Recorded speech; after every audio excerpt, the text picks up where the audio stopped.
Sorry, வெளியில் வந்துடுச்சு, கொஞ்சம் வெயிட் பண்ணுங்கள்.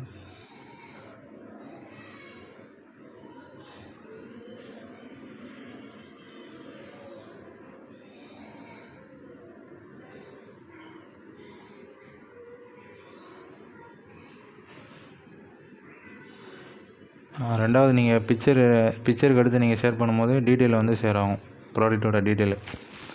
அப்போ வந்து பார்த்தீங்கன்னா கீழே பார்த்தீங்கன்னா ப்ராடக்ட் ப்ரைஸ் ஸ்டார்டிங் ஃப்ரம் அப்படின்ட்டுருக்கு. ஓகேவா? இப்போ வந்து உங்கள் கஸ்டமருக்கு வந்து உங்கள் மார்ஜினோட ப்ரைஸ் ஷேர் ஆகிடுச்சு. நான் ஒரிஜினல் ப்ரைஸ் பார்த்தீங்கன்னா 349 + 49 ஷிப்பிங். ஓகேவா? இது மாதிரி நீங்கள் ஒவ்வொரு இதுக்கும் நீங்கள் மார்ஜின் வந்து செட் பண்ணிக்கலாம்.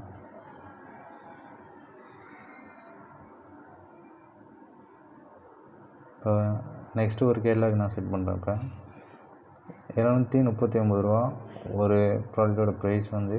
ஓகேவா? நீங்கள் வெளியில் வந்துட்டு ரைட் சைடில் நீங்கள் இந்த இதுக்கு ஒரு 200 போகிறேன், 939 ரூபா இருக்குது. இதை நீங்கள் அப்டேட் பண்ணிட்டீங்கன்னா அப்டேட் ஆகிரும்.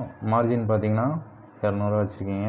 இப்போ நீங்கள் ஷேர் பண்ணிங்கன்னா ப்ராடக்ட் ஷேர் ஆகும்.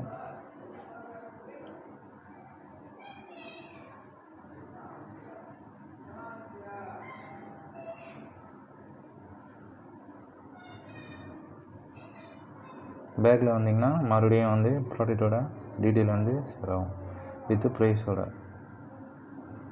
பார்த்தீங்கன்னா தெரியும். இந்த ப்ரைஸை வந்து நீங்கள் ஞாபகம் வச்சுக்கிட்டு நீங்கள் கஸ்டமர்கிட்ட என்ன ப்ரைஸ் சொன்னீங்களோ அந்த ப்ரைஸில் நீங்கள் ஆர்டர் போடும்போது இந்த அமௌண்ட்டை நீங்கள் என்ட்ரி பண்ணிடுங்க. ஓகேவா? மற்ற ஆர்டர் பண்ணுறது, கேன்சல் பண்ணுறது, மற்ற இந்த மாதிரி மீஷோ பற்றி நிறைய வீடியோஸ் வந்து லிங்க் கீழே கொடுக்குறேன். அதை நீங்கள் உங்களுக்கு தெரியலைன்னா நீங்கள் அதை பார்த்து கற்றுக்குங்க. தேங்க்யூ.